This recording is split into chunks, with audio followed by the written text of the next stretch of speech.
saying hypothyroidism is such an important topic from the time of birth till our last breath. So I decided to do this in two parts. So the part one will be an introduction to thyroid and hypothyroidism. And then pregnancy, newborns, children and adolescents and adults itself is another huge topic. So we will do it on the 26th of June at the same time, but we'll send you the information. Okay. Now, it's, every time I look at thyroid hormone slides, I can always add a few more points because it's so interesting and it affects so many aspects of life if one is hypothyroid. But the problem is diagnosing hypothyroidism. This is the biggest problem for doctors. And when doctors are not able to identify hypothyroidism, we are not correcting because we base our judgment on the lab reference results. I'll have slides later on to show you what is the better way to interpret, not by looking at the lab reference. So that leaves majority of hypothyroid patients untreated, even majority of the hypothyroid children. So when I looked at this shoe, this guy came to the office to do some work. And as I was coming down, I noticed this shoe. I know this person is hypothyroid. Why? Because hypothyroidism leads to flat feet. And look at the shoes, how they have been stretched. This is someone who has been hypothyroid from childhood. So there are so many clues. And then I have got a slide where some unusual symptoms, if we are smart enough, we'll pick it up. So listen, and then the slides, of course, because doctors are also joining. So there are some technical parts, and then I've made sure that some of the points are clear enough for non-doctors, and I'll try to simplify as much as possible. But the first few slides could be a bit technical. Yeah, please bear with us. So the signal for thyroid hormone synthesis comes from the hypothalamus. Then it goes to, this is in the brain, then it goes to a gland called pituitary. And pituitary sends the signal to the thyroid. So in human body, these hormones, most of these hormones, they work as a loop. So there is a positive feedback. When the body has made sufficient hormones, it will have a self-regulatory mechanism. So that is negative feedback where you slow down the production of the hormones. And once the thyroid hormone is synthesized, it has to be activated, and most of the activation happens in liver and kidney. But please remember, every cell needs thyroid hormones. Why is this important? Is because even if your thyroid is able to produce the hormones, if you have poor health, liver and kidney are in poor health, or if you have a toxic cell, then the conversion from T4 to T3 get less. T4 is the hormone that our thyroid hormone produces. It has to be converted to T3, which is the active hormone. And there are many factors that decide the conversion, including vitamins and minerals. And one of the most critical mineral that is necessary in the activation would be magnesium, and as well as selenium. Once the thyroid hormone is activated to T3, then it goes into locks on to the receptors on the cell surface. And once it gets into the cell, it does what it has to do. So this is how you make your thyroid hormones. So there are thyroxine or T4. Then there is a triiodothyronine, which is T3, which is the active hormone. Then there is TSH, which is a signal from the brain to the thyroid to make thyroid hormones. And then we have another type of hormone called reverse T3. I have some slides. It's good to understand, especially for doctors, and patients can also pick it up. And remember, the T3 is the active hormone. Why am I emphasizing is because majority of patients, unless they realize that T3 is the active hormone, could be prescribed with just T4, which is thyroxine available in the pharmacy, whereas T4 and T3 is mostly in the compounded form. So when we prescribe thyroid hormones, it is usually necessary to combine T4 and T3. And there is a ratio which most compounding pharmacists will be able to advise. Generally speaking, the T4 is because the T3 is more active. The combination ratio will be in 1 in 4. So the compounding pharmacist would be able to advise you on what is the best form, and doctors should be able to advise. So the T4 to T3 conversion happens inside the cell. So you need healthy cells for the conversion to take place, mainly in the liver and the kidneys. So T3 is actually a better marker for your thyroid activity and your ability to convert. So sometimes when I see the results, I only see T4. There is no T3, and very often TSH is repeated all the time. So TSH is useful at the beginning, but then repeat TSH may not tell you much about how a patient is feeling or how you are treating the patient. So you measure both T4 and T3, and for doctors, it should be the free T3 and T4. Reverse T3 is very useful in some cases. Generally, it's very expensive to do. T4 is a useful marker in pregnancy because that decides how much of T4 is going to get converted into T3 and go to the fetus. So there are, as always, like with other hormones, you have binding proteins, which means part of the hormone will be bound to proteins and won't be available for cellular activity. So these are binding proteins. But sometimes if conditions like if you have obesity or diabetes mellitus, your binding proteins can vary. So when you have higher levels of binding proteins, when you have increased binding proteins, more of your hormones can be bound. That means less is freely available for cellular function. But thyroxine of T4 is mostly bound and a very small amount is free. So the daily synthesis of thyroxine is about 80 to 100. Can you all please mute? Can all the participants please mute? Okay. So the daily synthesis of T4 is 80 to 100 micrograms. T3 is only 20 micrograms. So the intracellular conversion of T4 to T3 is 5:1, but the serum concentration of T4 to T3 is the other way around, sorry, is 1:6. So in the serum, you could have more T3 than T4. Now, TSH is a hormone. This is a signal from the pituitary to the thyroid gland. I mentioned that this is useful for screening, but not so useful as for follow-up. Because whenever, now why I'm saying this is because when the TSH, okay, this is how it works. The pituitary gland secretes TSH. TSH stimulates thyroid to synthesize T4 and a small amount of T3, and then T4 gets converted to T3. So this is done by TSH. When you have a low thyroid function or when you are hypothyroid, the body realizes that the need for increased thyroid hormone synthesis, so it increases the TSH levels. So there's more TSH.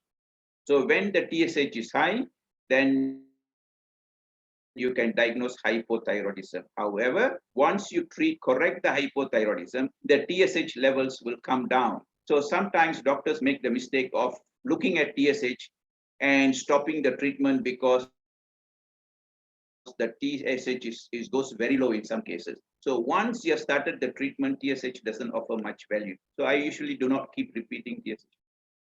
And TSH values can also be inappropriate in the aging people. So it does not give you an indication of how well you're correcting the thyroid function. So this is because your pituitary gland, as usual, always with aging, it can undergo atrophy. And then, so you don't produce enough TSH.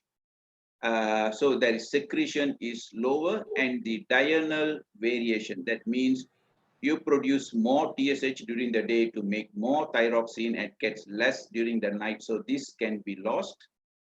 And if you have an external stimuli like cold, you need to increase your TSH to make thyroxine, and that actually keeps you warm. This is what happens. So when if you have a healthy thyroid gland, you can tolerate cold weather better. Okay. The commonest symptom of hypothyroidism we'll go through here is having cold intolerance, cold hands and cold feet. So the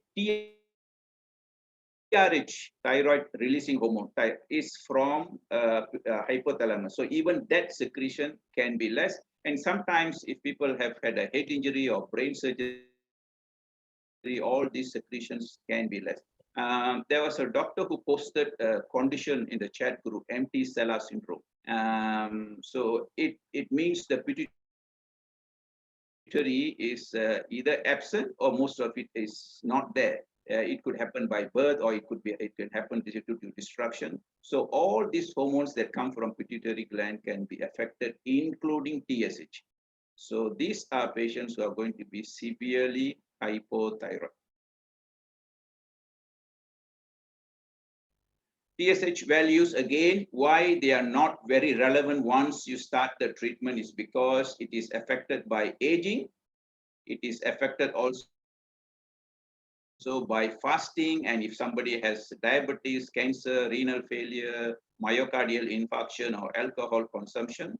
And surprisingly, or not surprisingly, statins, contraceptive pills, antidepressants can affect the TSH values. So they are not reliable if somebody is on statins and synthetic hormones, MSG as well.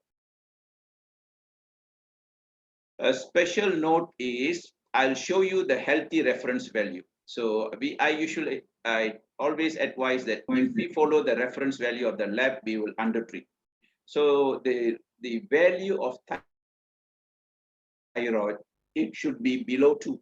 If it is below 2, that is healthy. Anything above means one is hypothyroid. But in pregnancy, in diabetic patients, you have to take a much lower value. It's advisable to take about 1.5.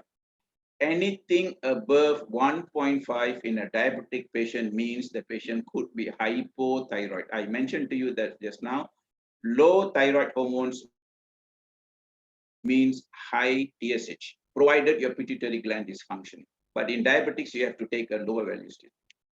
So the diabetic patients who have a TSH value of 1.5 and more, even if they are not hypothyroid at the moment, they could become hypothyroid because of the increased risk of thyroid dysfunction. So it's good to monitor closely the diabetic patients especially. Then there are enzymes. We'll go through this quickly. There are enzymes that you need that deactivate, they activate the T4 to T3.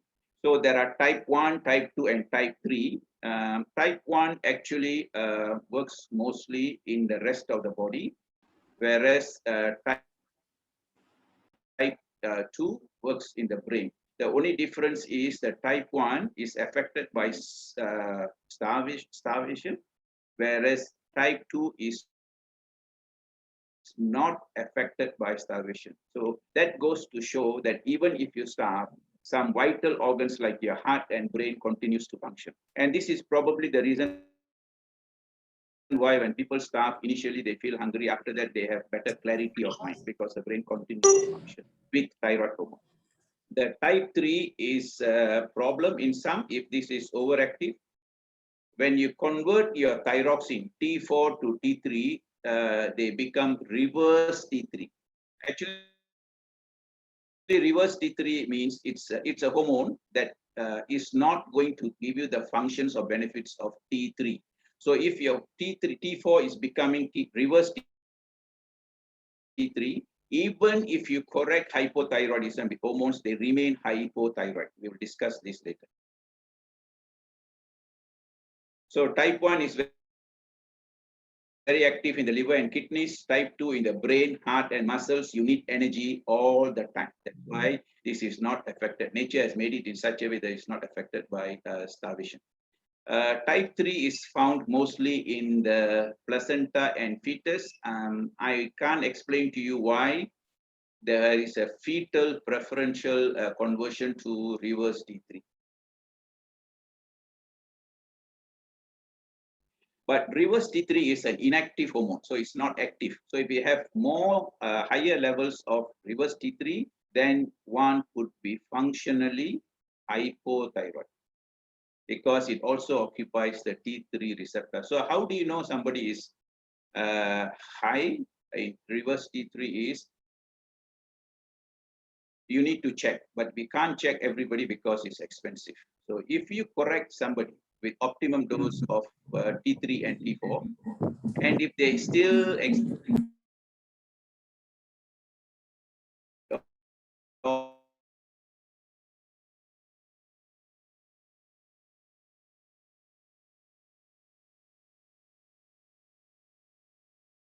despite coming more towards reverse T3. So you correct a hypothyroid patient, the patient remains hypothyroid despite having adequate levels of free T4 and T3 means it could be a reverse T3 problem. So doctors can take note of this and patients can understand. You can remember sometimes when you take the hormones, you should feel warm and more energetic. And despite increasing the thyroid hormones, if you still have cold intolerance and other symptoms, then you should think about reverse T3 and maybe you can discuss with your doctor to check. Okay, we'll skip this. Now the healthy ratio of T3 to reverse T3 is 20:1. When it is less than 10:1, then reverse T3 is the problem. So you need, when you do the test, you will be able to identify this problem. So reverse T3 can be increased when there is chronic stress and starvation, infections, toxins and heavy metals, chronic inflammation, and low iron levels. Low iron can lead to a lot of problems. But at the same time, I need to tell you all here that iron and calcium, including copper, should not be taken as a routine supplement. I know this is a big mistake. Many people, especially women, and unfortunately, they also give it to the children. Calcium to strengthen the bone. And sometimes you look at the calcium value in the blood results.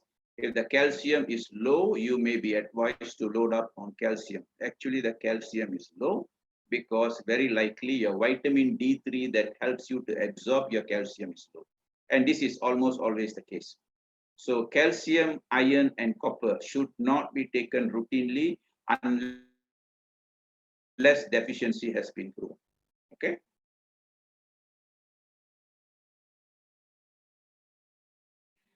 So when you have reverse T3, you have hypometabolism. That means the whole body metabolism will be slow.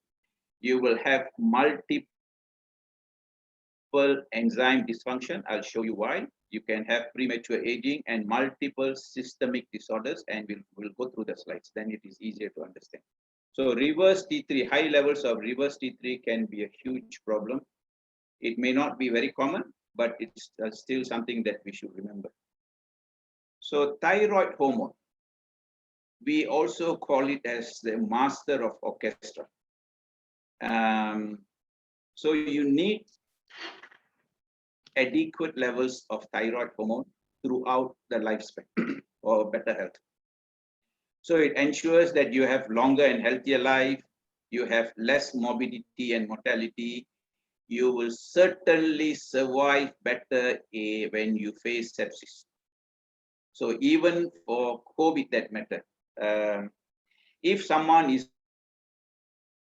hypothyroid and if somebody is low in cortisol, then they don't do well especially when they get very sick or end up in ICU. Two hormones that need to be really looked at or consideration should be given to replace during ICU treatment would be hydrocortisone and thyroid hormones. Almost always they are low. And then most of the patients, if you look at the severe hypothyroidism, those who have free T3 levels below the reference range are often chronically sick people or acutely ill people or patients with cancer. So what do thyroid hormones do? I think from now on, this is the interesting part. Thyroid hormone is the most important hormone for your metabolic benefits. So the metabolism of the body to generate energy depends largely on thyroid hormones. There are many other things. Testosterone is important for energy. You need magnesium for energy. And on top of everything, you need a healthy mitochondria for ATP production. Thyroid hormone determines the amount of energy a person has. So the classical symptom of hypothyroidism is lethargy, especially in the morning. And somebody has to be active on their feet to generate heat and energy. Otherwise, they'll fall asleep. This is typical of hypothyroid patients. So the transcription of genes for the metabolism of carbs, fat, proteins, which decides your basal metabolic rate, depends on thyroid hormone. So when you have low metabolism, of course, you have low energy and cold intolerance.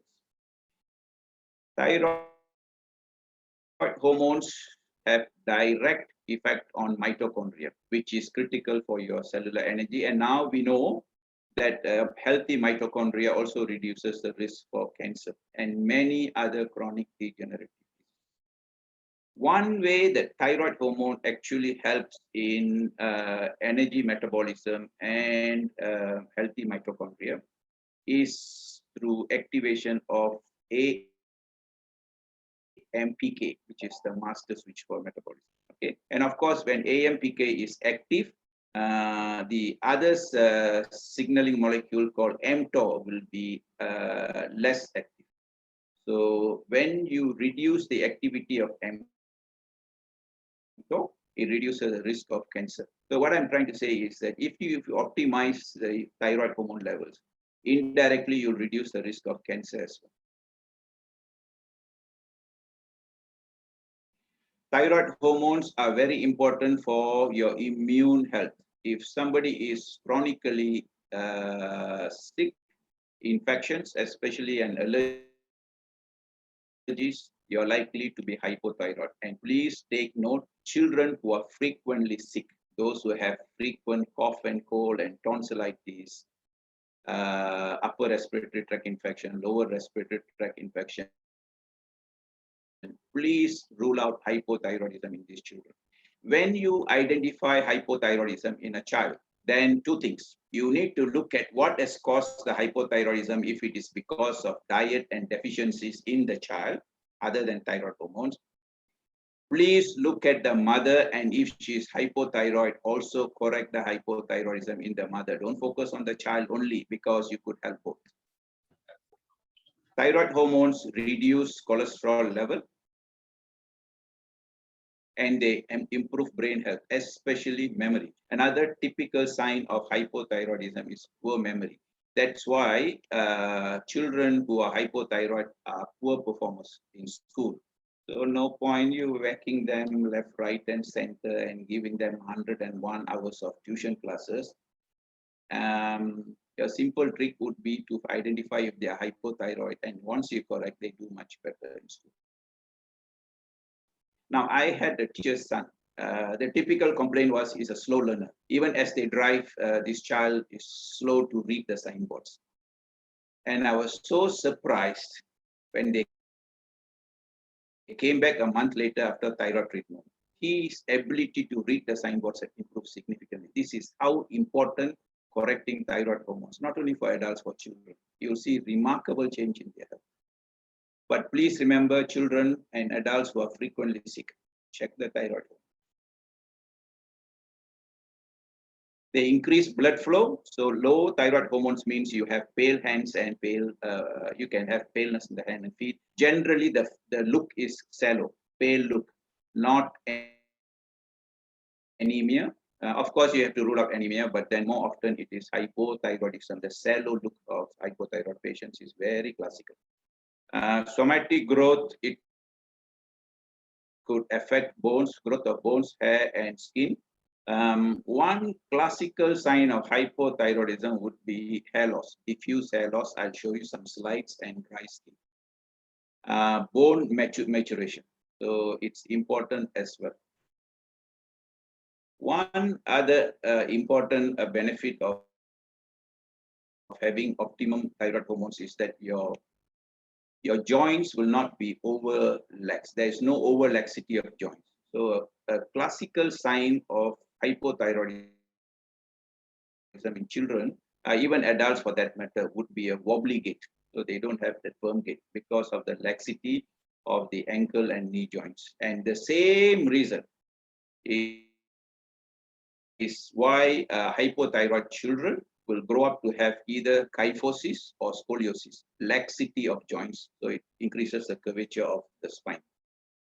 So if you see a child who's bent over or one who has scoliosis, the treatment is not spinal fixtures. It is to identify and correct hypothyroidism. But I've seen children who have been advised to have surgical correction of scoliosis. So you should identify and rule out this. Thyroid hormones have also an effect on erythropoiesis. That means your ability to make red blood cells. Of course, thyroid hormone could also influence the health of the kidneys that make erythropoietin or hematopoiesis. But the hormone that directly controls erythropoietin is testosterone, male hormone. So if one is hypothyroid, it's likely that the patient has anemia, low cell size, HCT, MCV, and MCH. Hypothyroidism could be also associated with low platelet count, which is known as thrombocytopenia in medical terms. Of course, thrombocytopenia, you have to rule out autoimmune disease as well.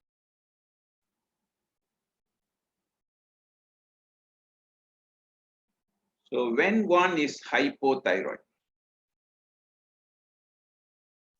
there is a lowered metabolism. So this is one reason why you feel tired. There is decrease in energy. So if you look at the classical sign of a hypothyroid patient, they will have to drag themselves out of the bed in the morning, and they will be lethargic, tired, and lazy until they become active and they generate more heat and they have more energy. So these are people, you can see they are very fidgety. And sometimes you can see, you can observe people who they are, you can say they are fanatics. Even when it comes to exercise, I know people who wake up every day at 4 a.m., 5 a.m., 6 a.m., and they must exercise. Now, hypothyroid patients feel better if they exercise because they generate energy. They are the ones who feel less tired after exercise, just the opposite of other hormones like testosterone. Testosterone deficiency increases lethargy and tiredness post-exercise and slow recovery from exercise. Thyroid is the other way around. If a hypothyroid patient does not exercise, the whole day is gone for them. So they force themselves to exercise, whether it's rain or shine. So sometimes these habits itself will give you clue. Of course, like everything else, hypothyroidism is associated with slow digestion. You have to rule out, of course, whether there is gut dysbiosis, especially candidiasis or low acidity. But hypothyroidism is a reason why you can get slow digestion and bloating. So bloating is also distended abdomen, and bloating is also a common feature of hypothyroidism. You can see pot belly in children, umbilical hernia and pot belly. So it's a clue that the child is hypothyroid. And another classical symptom in a hypothyroid patient is constipation. So they will be constipated. So this is very classical, including children. But of course, then you have to rule out magnesium deficiency and other reasons. But if you correct hypothyroidism, most of the time you will notice that giving them sufficient amounts of magnesium will reduce the requirement for T3 and T4. Because without adequate magnesium levels in the body, they will require increasing amounts of thyroid hormone. So make sure the magnesium is also corrected. Hypothyroidism slows down liver detoxification. So you can have dry skin and age spots. So basically, in hypothyroidism, everything slows down. Your ability to think and remember, your ability to produce energy, your ability to digest food, ability to move your bowels, everything slows down, including your immune system. So the entire body is in a slowdown mode if you are hypothyroid. So it's a very sad thing in medicine if hypothyroid patients are not diagnosed and treated, and this applies to children. But the most critical part is before and during pregnancy, because I'm an obstetrician. I have observed phenomenal difference in pregnancy outcomes when you optimize thyroid function, including lactation, reduction in neonatal jaundice, reduction in a significant reduction in neonatal jaundice, significant reduction in respiratory distress syndrome or the breathing problem that newborns have. Nowadays, the diagnosis of congenital pneumonia is made very easily. The moment an infant is has shallow breathing, I told you just now, hypothyroid means low energy. And that happens to the newborn. They don't have the energy to breathe. And of course, the oxygen level will drop. So you just have to keep the babies warm and stimulate them and keep them warm. Usually they'll recover. But unfortunately, the diagnosis, first diagnosis now is congenital pneumonia. I don't know how the newborn gets congenital pneumonia while in the womb. And an X-ray will be taken and antibiotics will be given for minimum 5 days. But the reason behind this is often hypothyroidism. So when hypothyroidism is corrected before and during pregnancy, it improves the pregnancy outcomes significantly. Now, please remember all the clues I'm giving you, because this will be very useful for self-diagnosis and for your friends and families. Then maybe you can from the doctors, and doctors can learn how to interpret the lab results so that they can actually pick up hypothyroid patients. So all tissues not only slow down, they also age faster. So you have aging, faster aging of skin, muscles, and bones, your brain, your immune cells, your intestines, heart, and blood vessels. So this is a systemic problem.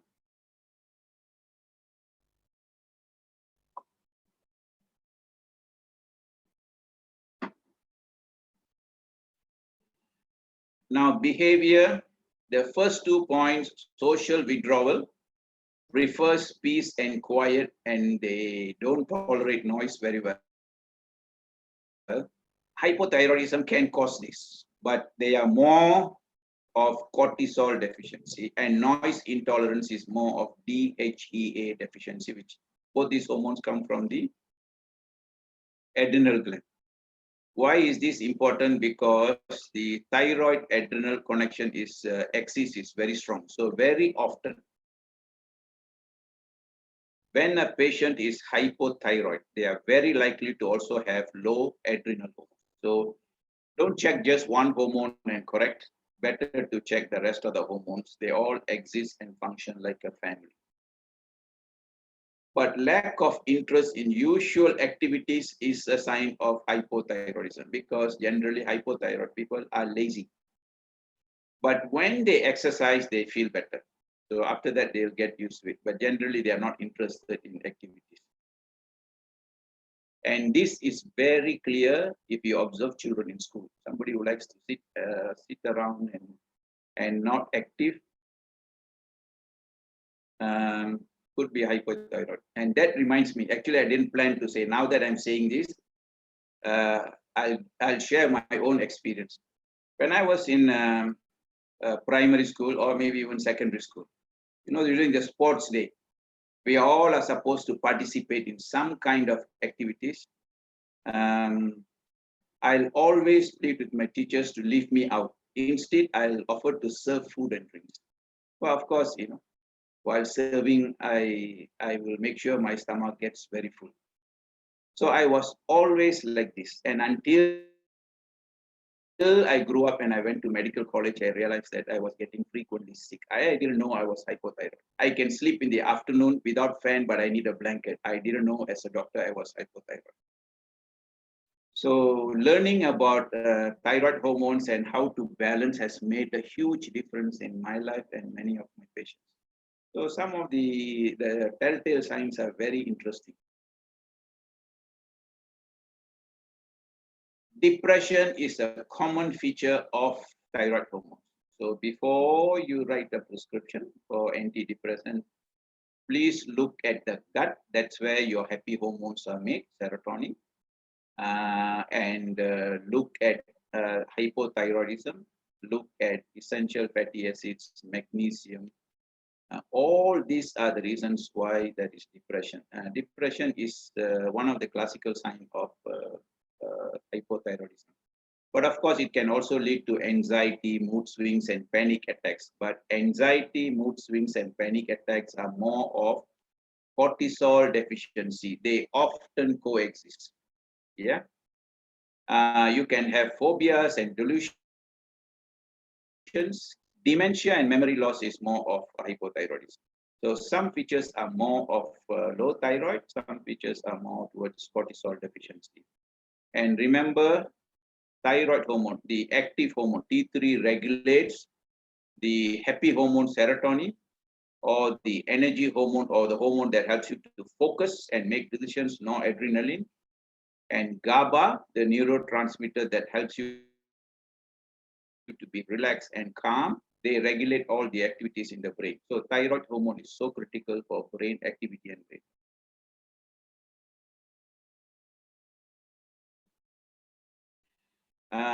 I mentioned just now that liver detoxification could be slow, and this could actually result in higher levels of bilirubin. So if somebody has high bilirubin levels, you may want to rule out bile. You may want to rule out hypothyroidism. And when the detoxification is poor and the liver health is poor, there is less conversion of T4 to T3. So this becomes a vicious cycle. So one hand, you have to improve the thyroid function. On the other hand, you have to improve the liver detoxification. So for doctors, there are different types of hypothyroidism. I told you the signal comes from hypothalamus to pituitary, from pituitary to thyroid. Okay. So central hypothyroidism is where the signal is low or missing. So the TSH will be low together with low thyroid hormones. Now, if you remember what I mentioned, when thyroid hormones are low, TSH is higher. This is the normal response. But whereas when the signal from the pituitary is not there because of pituitary aging or atrophy or some problems with the pituitary gland, then because it does not produce TSH, and when the thyroid hormone is low, it cannot increase the TSH. So both will be low. This is how you diagnose central hypothyroidism. Then you can also have because of thyroid problem itself. So the TSH can be high, will be high in low thyroid, but the thyroid hormone synthesis will be low. It could be because the gland has been destroyed by goiter or cancer, or food that destroy thyroid cell function, gluten. Trust me, if you have somebody with goiter, especially multinodular goiter, we call it thyrotoxicosis, too much thyroid hormone, or even the normal goiter, hypothyroidism goiter. If you take away the gluten completely, the goiter will shrink. You can try it on any one patient or on yourself. Remove the gluten. And of course, there are also other goitrogens like soy products and excessive amounts of cabbage. So this actually causes thyroid hypothyroidism, where the signal is there, but your thyroid doesn't function. But of course, this can happen as you age. Whereas in the peripheral, I told you when the thyroid hormones circulate, they have to be converted from T4 to T3, and this happens inside the cells. So for some reason, if your conversion doesn't take place, because you are low in certain vitamins like B vitamins and certain minerals like selenium and magnesium, then the conversion is less, so you will still be hypothyroid. Okay. And of course, if you have unhealthy cells, or you have damaged lipid layer because of fat oxidation, eating too much of trans fats and fried foods, you will have less T3 receptors. So everything is normal, but there is no enough receptors for your T3 to enter the cell. Another one that I need to mention in thyroid problem is very important. If you are low in iodine, you cannot make enough thyroid. Iodine deficiency is extremely common. Magnesium deficiency is common. Selenium deficiency is common. So hypothyroidism is very common. So hypothyroidism, to summarize, it can be caused by, of course, aging. Most of us become hypothyroid. Now, there are times when I see, when I look at the blood results, someone can be low in T4 and T3.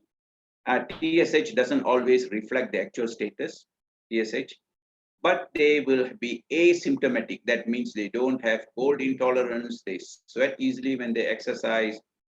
So what I tell them is to take care of the diet, especially gluten, soy, and cabbage or cruciferous vegetables, excessive amounts. And ask them to watch out for the symptoms of hypothyroidism before I correct. Because if someone is asymptomatic, when you give thyroid hormone replacement, then you push them towards thyrotoxicosis, or they have too much of thyroid hormone. And that is the sign where you have to warn them. If they feel too warm, too sweaty, or palpitations, or headaches, or difficulty in sleeping, you are overcorrecting. So too warm, too sweaty, palpitations or rapid heartbeat, headaches, and difficulty in sleeping. These are signs that there is too much thyroid hormone in the body. So you have to stop until all this disappear, and you would want to reduce the dose, or you stop and see if the patient is okay. But then generally, I do not correct someone if they are asymptomatic despite low levels of T3 and T4. But for doctors, it's very important. Whenever you prescribe thyroid hormones, please tell the patients how to identify euthyroidism. That means optimal correction. They'll feel warmer, they'll sweat more easily, they'll have definitely more energy, and hair loss would be less, and memory could improve, a lot of improvements. You have to tell them this is the optimum dose. If you don't feel this after 2 to 4 weeks or longer, you could consider increasing the dose of T3, T4. However, if they feel too warm, too sweaty, palpitations and headache and so on, you must give them the advice to stop and report to you, because this is not what you call a toxic hormone. It's just that you need to adjust the dose. So this important piece of advice must be told to every patient, because they can panic when they get into the hypothyroid mode. And I've known doctors who have been sued because they can panic so much that they become suicidal. You can have autoimmune thyroiditis. The commonest reason for autoimmune thyroiditis is still gluten. It could be because of chemical environmental toxins, especially mercury, stress or cortisol excess, testosterone and growth hormone deficiency. Now, when you correct thyroid hormones,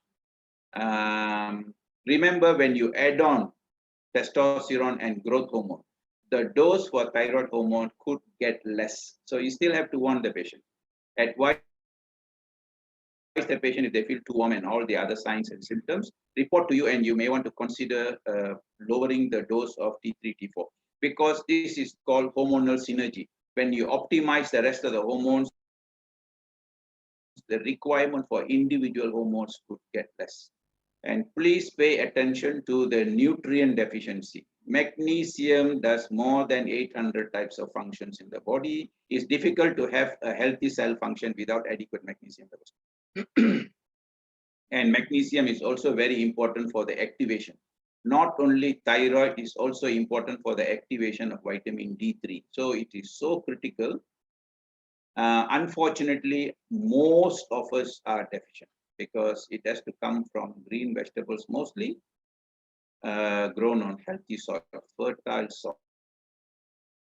I don't think it exists in most parts of the world anymore. Zinc, iodine is important for the synthesis of thyroid hormones. Every molecule requires 4 atoms of iodine. 4. Selenium is important for the activation. You definitely need B vitamins, and there are many other things like Q10, ribose, carnitine. But the most important would be magnesium, iodine, selenium, and B vitamins.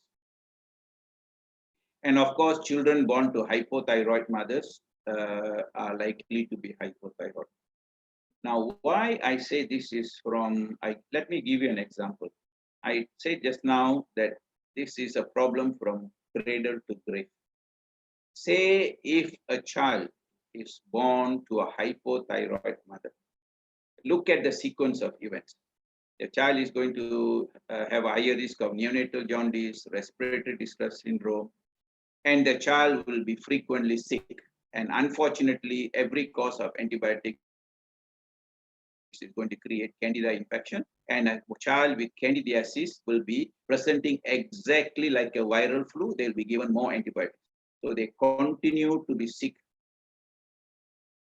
And then they will have a poor school performance. And so no matter how you push them, they are poor performers because of memory problem. They are tired children. They are not interested in physical activities. You can observe and you'll know. When they grow up, then they can have, you can notice flat foot, you can see scoliosis or kyphosis. But a big problem is in girls. When they become adolescents, they either have no menses or delayed menses, or they have scanty menstrual flow. I have all this covered in the part 2, but it just need to be emphasized the importance of thyroid hormone. And the biggest problem in such women or girls or women would be infertility and heavy pregnancy loss. Then when the child is born, the next generation has the same problem. So this is a problem from generation to generation. So this is one hormone that where you cannot afford to make a mistake of underdiagnosing and undertreating. So it could be because of your decreased T4 synthesis, the reasons I've mentioned, including iodine deficiency. It could be the conversion because of the nutrient deficiency. It could be increased reverse T3 because of the reasons I mentioned just now, that your deiodinase 3 is more active. It could be stress, starvation, chronic inflammation, heavy metal toxicity, and you can have increased binding proteins. So if you are treating somebody with the thyroid hormones, and despite increasing the thyroid hormone level, if they remain hypothyroid, although their free T3 and T4 levels seem to be optimum, you have to consider reverse T3. Now, when you consider reverse T3, please look at the underlying causes of reverse T3, as I mentioned. Stress is a big problem. And this is why many times you see when people are under stress, they feel cold. They cannot have, they have more cold intolerance. Stress is a problem for reverse T3. More points. Why women have more hypothyroidism is because majority of women live with excess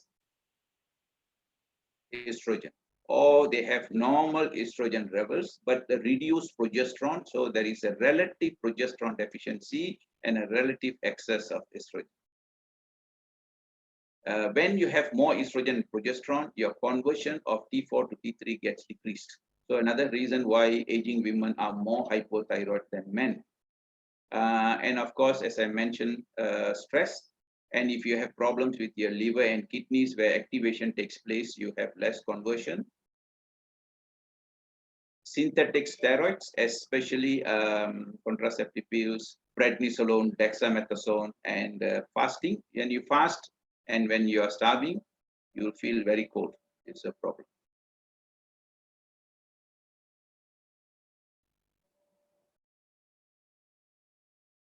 You can also have hypothyroidism because of your inability to make the thyroid hormone in the thyroid.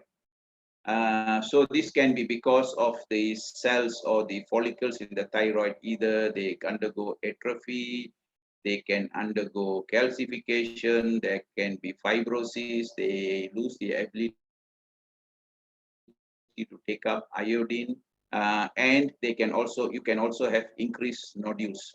Now, when you look at a patient hypothyroid, why do we miss the diagnosis often is because classically we doctors are trained to look at an enlarged thyroid gland as a sign of thyroid disorder. So when the gland is enlarged, we call it goiter. And there are two types of goiter. One is a gland that is enlarged diffusely, smooth enlargement. The whole gland enlarges. Now, this is what is seen in chronic hypothyroidism. When your thyroid hormones is low over a long period of time, your body, being very intelligent, will try to make more thyroid hormones. So the thyroid gland will enlarge, trying to cope with the deficiency. This is why you get goiter. The other type of goiter is where you have multiple nodules in the thyroid gland. You can feel nodules, or by ultrasound they'll pick it up. This goiter is often associated with high thyroid hormones called thyrotoxics. So if we wait for these signs, then we undertreat majority of hypothyroid patients. This is something that doctors must remember. So once you have thyroid hormone synthesis, you can still be hypothyroid if the circulation is low, so you don't transport it into the cell, or there is your cells are sick and they don't respond, there are less T3 receptors, or there is less conversion. Iodine deficiency leads to hypothyroidism. Now, hypothyroidism, as far as menses is concerned, it could be associated with both scanty menstrual flow or excessive menstrual flow. And iodine deficiency gives you the same picture. And many women who are iron deficient or iron deficiency anemia, they unfortunately have heavy flow.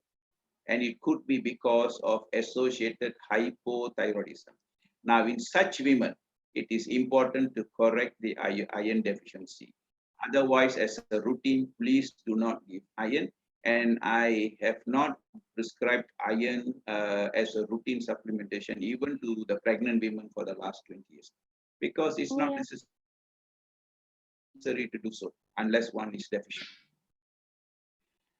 Another reason for hypothyroidism is when something like an autoimmune disease where the body recognizes a foreign, an invader, a pathogen or a toxic molecule.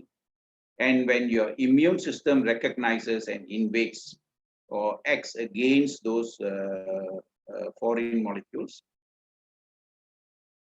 and when that has been taken care of, the immune system being very vigilant, it will look for similar molecules in the body. And if you have a similar molecule, then it will attack your own cells. This is what leads to autoimmune diseases. So autoimmune thyroiditis is not uncommon. I generally don't test all my hypothyroid patients for thyroid antibodies. I do, but then not as a routine screening because it's not cheap. It just adds on to the cost. Because I give dietary advice about hypothyroidism and gluten. So that is one reason why there is autoimmune thyroiditis. But please remember there are some other reasons which can cause thyroid gland destruction because your body fights against your own self. One is gluten that I've mentioned. The other is dairy products, hepatitis B virus, and hepatitis B vaccine. Now, my advice to the antenatal patients has always been the same. Hepatitis A and B we have had it for maybe 30, 40 years or maybe longer. But even then, my advice has always been the same. Avoid vaccination during pregnancy, and I go a step further to tell my patients to avoid during breastfeeding as well. You don't want any problems from vaccination, especially during pregnancy and breastfeeding. So that's how careful I am about vaccination to my patients. Okay. There are some PCBs, chemicals, environmental toxins that can cause autoimmune destruction, or the body will recognize this as the same as I mentioned just now. And there is a type of bacteria called Yersinia enteropolitica. That is an infection in the gut. So once you have had, then the body will, once this is over, unfortunately, the body could target your thyroid gland. So this is called molecular mimicry. A little bit on iodine deficiency. Why it's important is because iodine deficiency is very common. 74% is because of inadequate consumption, and it is a leading cause of preventable mental retardation in children. Unfortunately, if this is not recognized, this is why we still see children with mental retardation in many parts of the world. So iodine deficiency is extremely common. My advice is usually when I correct thyroid hormones for a hypothyroid patient, I'll advise them to add iodine as well. The deficiency is because if you are on low salt diet, because if you think it's healthy, you could be low. Cooking, most of the iodine is lost. Sea salt doesn't seem to have much nowadays. Vegetarians and vegans and those who have very little animal protein could be low in iodine. When you exercise and sweat, you lose iodine. So for those athletes and those who have exercise very regularly with a lot of sweating, you need to remember that you could become iodine deficient. But more importantly, there are two other minerals that can increase the risk of cardiac arrhythmias and even cardiac death would be magnesium and potassium deficiency. If you sweat, if you sweat most days of the week because you exercise heavily, very likely you could be deficient in magnesium and potassium. That's the reason why long distance runners suddenly collapse and die. Another reason is halogens, chlorine and all those halogens. Unfortunately, almost all the toothpastes have fluorides and fluoride. Sorry. So chlorine and fluorine, they're all halogens, which will actually stop that iodine from locking onto the cells to help your gland to produce thyroid hormones. Knowing that fluoride is bad, but we still say it must be added to the toothpaste, and almost all the toothpaste in the markets have fluoride. Although there are some countries like European EU countries have banned the use of fluorides even in water. So these halogens are bad for health. So please make sure your toothpaste does not contain fluoride. No way it is going to protect your teeth as claimed. If fluoridated toothpaste is good for teeth and reduce dental decay, then you won't see so many children and adults lining up in the dentist clinic for dental decay.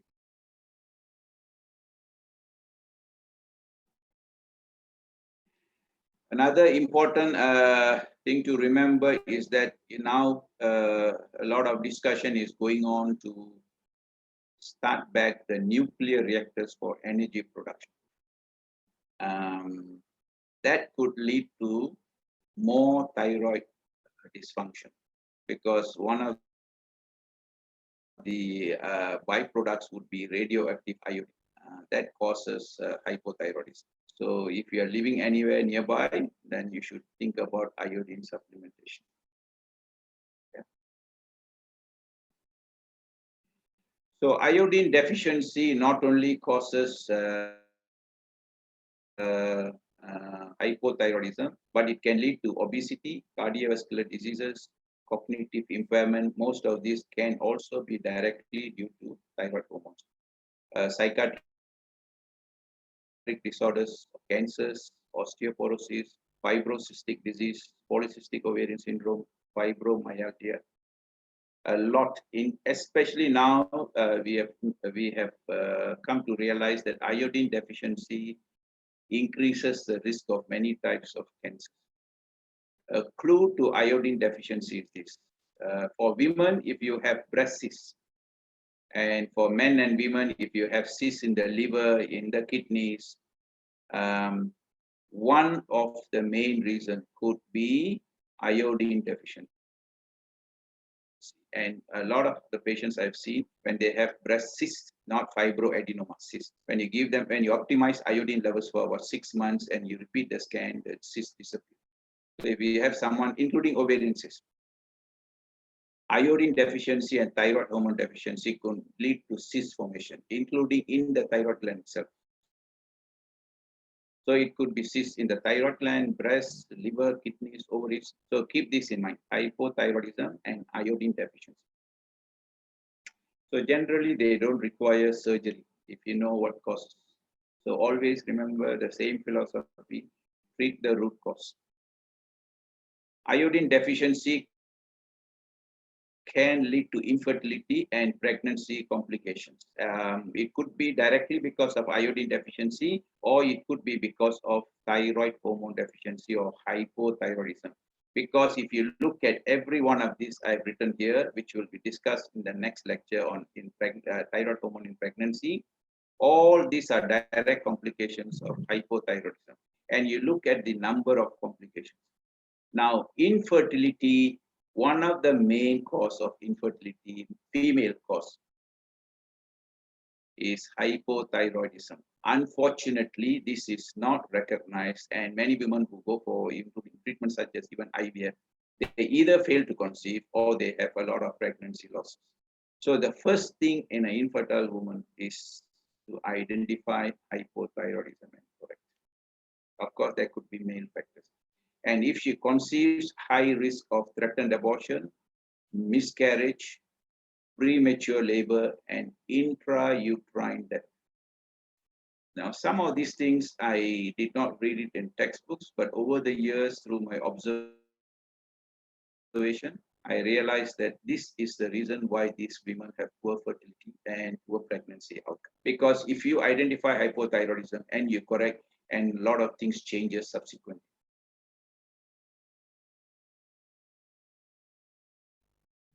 Now, mild to moderate high iodine deficiency can actually cause hyperthyroidism. It's unusual phenomenon, not so common. You don't have to bother remembering.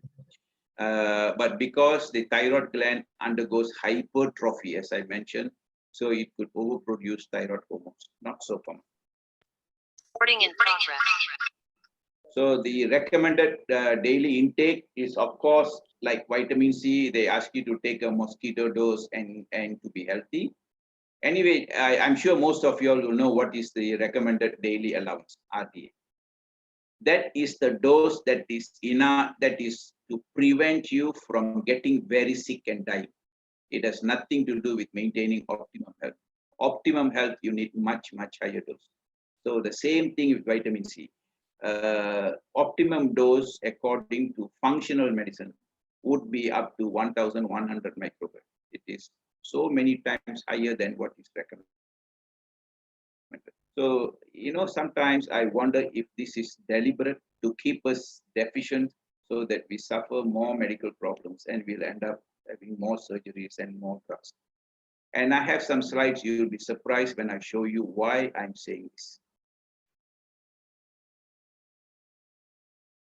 So let's look at hypothyroidism in adults. Okay, now it will be interesting. Now, as I mentioned, there will be a lot of cold intolerance. So you can't tolerate aircon, cold hands and cold feet. So it's always important to feel the hands of your patients. Of course, sometimes they refuse. But cold hands and cold feet, including children, is a classical sign of hypothyroidism. Pale and yellow palms, including feet, and myalgia, muscle pain, especially at night and early morning. If you have muscle pain, it could be a sign of hypothyroidism. So you look at the normal pink color, pale, very pale. This is because of too much of keratin deposition. Thyroid hormone is necessary to convert keratin into vitamin A. So if you are hypothyroid, there is more keratin and less vitamin A. So this is a color of keratin. Typically, if you look at them in the morning, of course, they look pale and sallow looking. They have a puffy face and eye bags, swelling of the lower eyelids. There could be generalized swelling, like they feel they are edematous, and in severe form, we call it mixed edema. Okay? So they have swollen and bloated belly, as I've mentioned. They have swollen calves. One sign of hypothyroidism from childhood is these children or adults will have very thick calves. I can take a picture of one of my partner whom I hike with. I know from the gait, from he's afraid to get wet, and he's fit. He has huge calves, and he is hypothyroid. Maybe one of these days I'll take the picture of his calf and add on next time for the slide. It's interesting to see how big the calves can be. Non-pitting edema, swollen hands and feet. So generalized water retention. In severe forms, it is called mixed edema. Okay, this is headmaster who saw me. His problem was this typical plantar pain in the morning. And of course, he looked sallow and puffed up. And he had lethargy and numbness, pain in the fingers, especially when you sleep in air-conditioned room or early hours of the morning. So this numbness and pain is the classical sign. But look at these results. Is free T4, or the T has gone up, or the 4 has gone up, sorry. Now that 4 should be here. It should be here. Now free T4 was less than 5. I'll show you the reference range later. T3 was less than 1.3. And TSH was more than 100. I have not seen anybody more than 100. So this person is extremely hypothyroid, severe hypothyroid with mixed edema. And that was the reason for plantar pain. Everything, almost everything went away after a month of thyroid hormone replacement. Another classical sign, problem of thyroid hormones is obesity and difficulty in losing weight despite diet and exercise. So easy to gain weight, difficult to lose weight, and cellulite. Okay.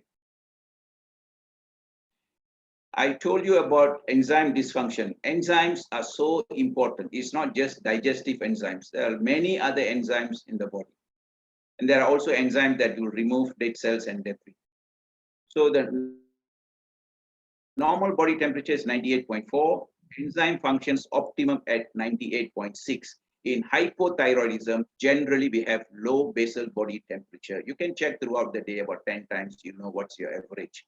So if the temperature drops below 98.2, then there is enzyme dysfunction, which means everything, including your digestion, gets affected and the whole system ages faster.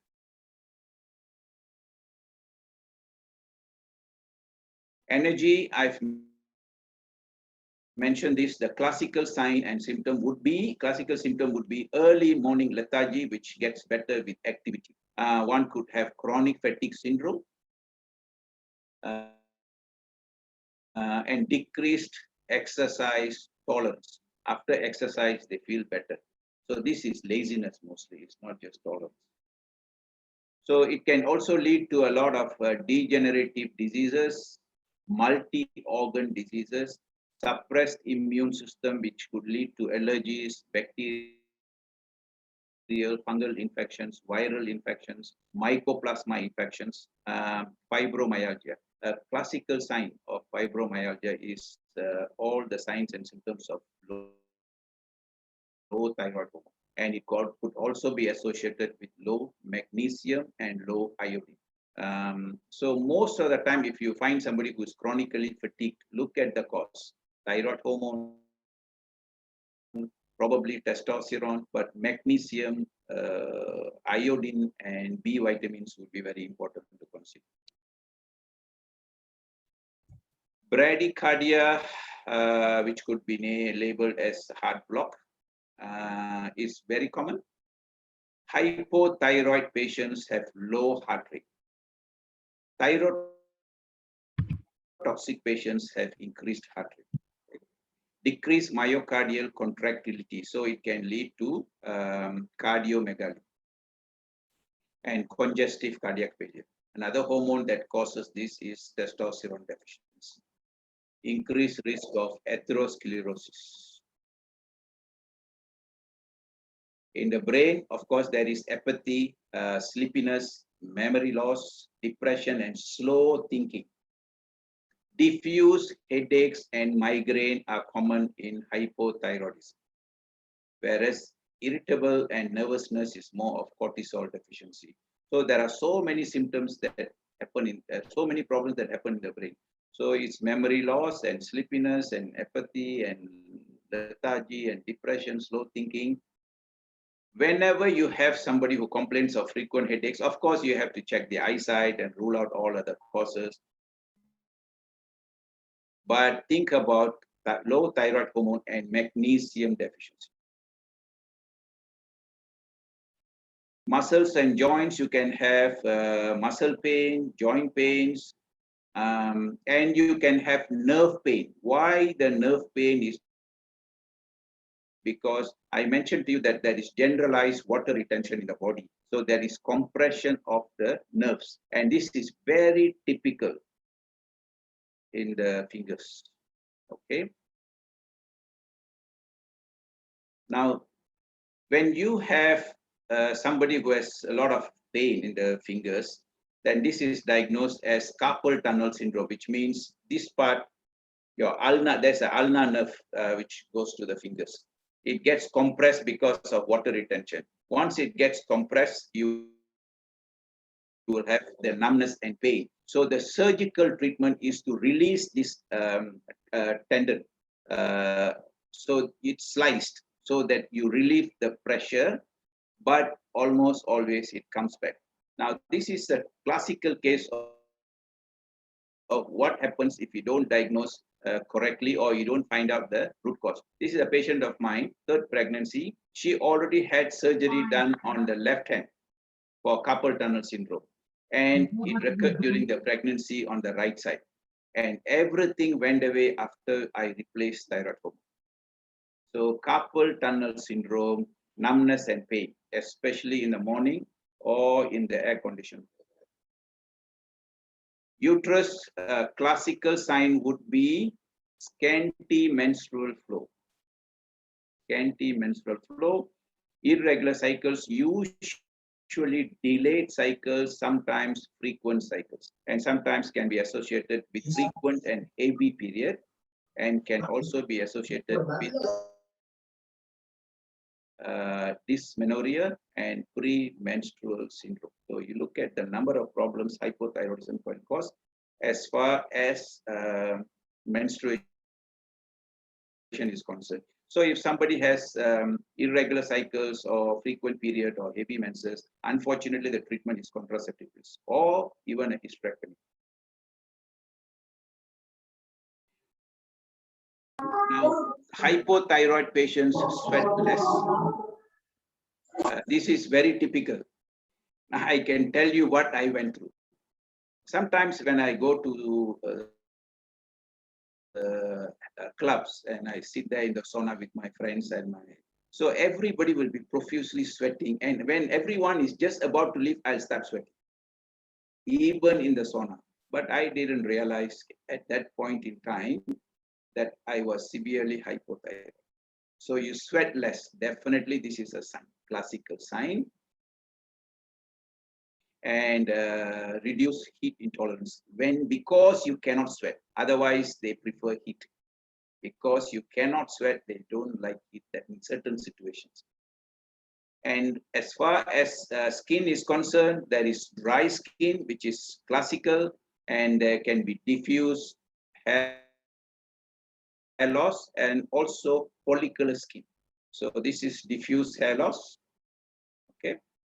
Another sign could be estrogen deficiency, recession in young women. And another classical sign is loss of the outer third of the eyebrow. You will have loss of it on the outside, the outer 1/3 of the eyebrow. These are signs that you can observe, and because of poor circulation, there could be congestion. Okay. Follicular skin, dry, cracked feet. This, irrespective of what sort of creams and ointments you apply, you will still have this. Now, if you have this, number one diagnosis is hypothyroidism, and please consider vitamin E and vitamin A deficiency as well. And when you have cracked skin, you got to consider omega-3 essential fatty acids and zinc. So these are typical signs. Xanthomas, you can see the fat deposition near the eyelids as well as on the fingers. This is fat deposition. Immune symptoms can be allergies and frequent infections that I've mentioned. Infertility, as I've mentioned, is a very common cause. So please remember and advise those who have problems in conception or those who have problems in keeping the pregnancy. This is important. We look at more what happens in pregnancy in the next lecture.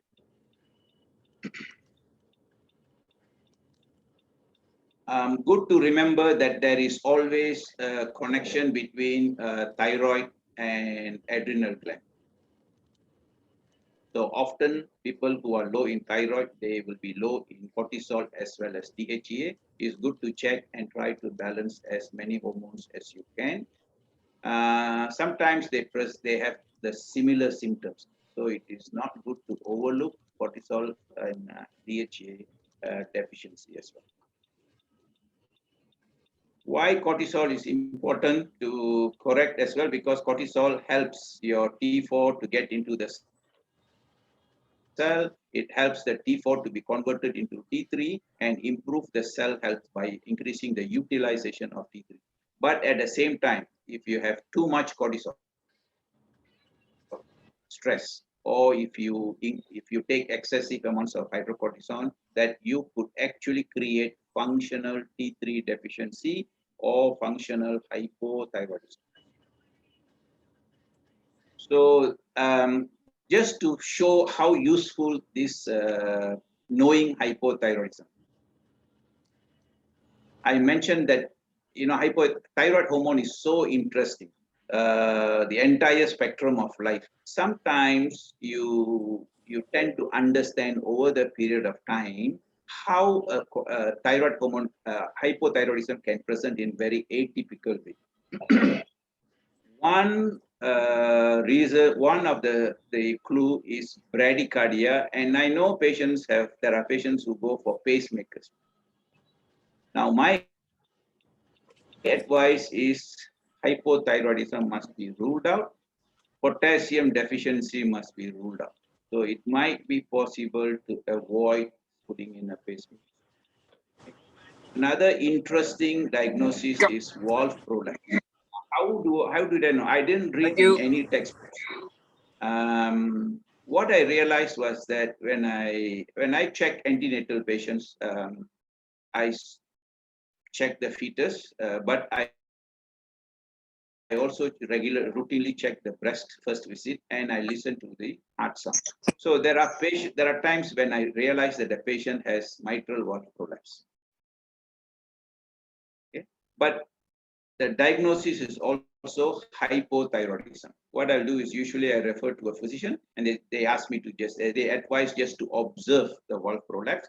Not really significant during pregnancy, but during delivery it could cause some problems. Then I realized that when I correct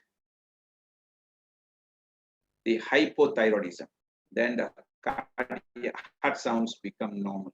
So I mentioned earlier that hypothyroidism increases the laxity in the joints. So I believe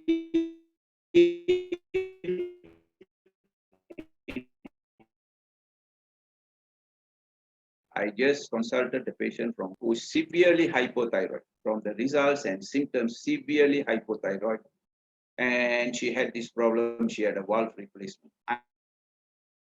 I'm not sure whether if she had treated the hypothyroidism, she could have avoided the surgery, but this is my observation. If you treat hypothyroidism, some of these things can get corrected. Another interesting feature of hypothyroidism is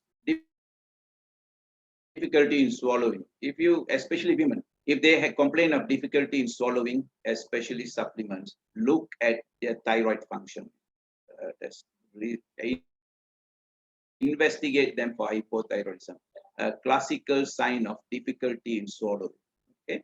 Frequent and increased urine output and excessive thirst despite drinking water. Today is Saturday. Wednesday, I saw a patient from Nilai, a very good friend. They know me very well. I know that. The husband is a good friend of mine. So she was telling me the husband is not drinking enough water. And he told me that he drinks enough, but she drinks too much. So in comparison, it looks like he's drinking less. So I asked her, how much does she drink? She says she drinks 6 liters a day and she still feels thirsty. So it is because of hypothyroidism. The body is cold, so you have excessive urination and you keep drinking water. Of course, there are other reasons. There are other hormones that deficiency can cause increased urination. One is a hormone called aldosterone, which comes from the adrenal gland, the same gland that secretes cortisol and DHEA. Aldosterone is a hormone that retains salt and water, and there is another hormone called vasopressin. That hormones retain water. So if you become deficient in this, of course, routinely we don't check aldosterone and vasopressin, but at least you can check the thyroid hormone and correct in somebody who is complaining of excessive thirst, and instead of just telling them to keep drinking more and more water. So these are all the interesting things that I've observed over the years.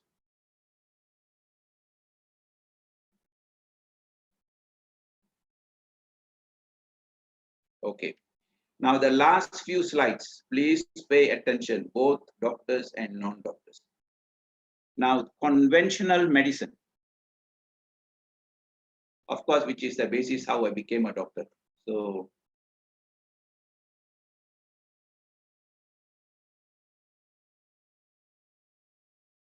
become sick.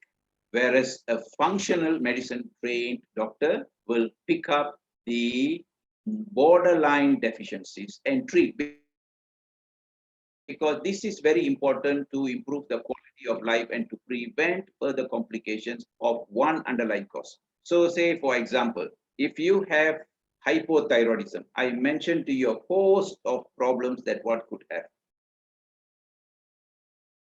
including bradycardia, including menstrual problems, including infertility, frequent infections, and so on and on and on. So you can go on treating all these problems, or you can be smart enough to look at the root cause of the problem and fix it. So a well-trained doctor who is focusing on the entire body and treats a patient holistically will want to treat correct borderline deficiencies as far as hormones are concerned, including vitamins and minerals. If you do not believe in this, then you wait for your patient to get to be sick before you treat. Now, what do I mean by this is, if you look at the values, majority of patients, so 95% of patients will be within this curve. 2.5% will be above. So we label them as thyrotoxicosis. Only 2.5 will be below the reference range, which means these patients are already very sick. As I mentioned, this is what we see in cancer patients. This is what we see patients who are acutely ill admitted to ICU. Okay, of course, this is very easy to diagnose. Thyrotoxic patients will be hot and too warm and too sweaty and rapid heartbeat and angry, emotional, can't sleep and headache and so on. And they'll be usually thin, they have loss of weight, despite increased hunger and eating a lot. So this is quite classic. It's 2.5%. If you wait, if you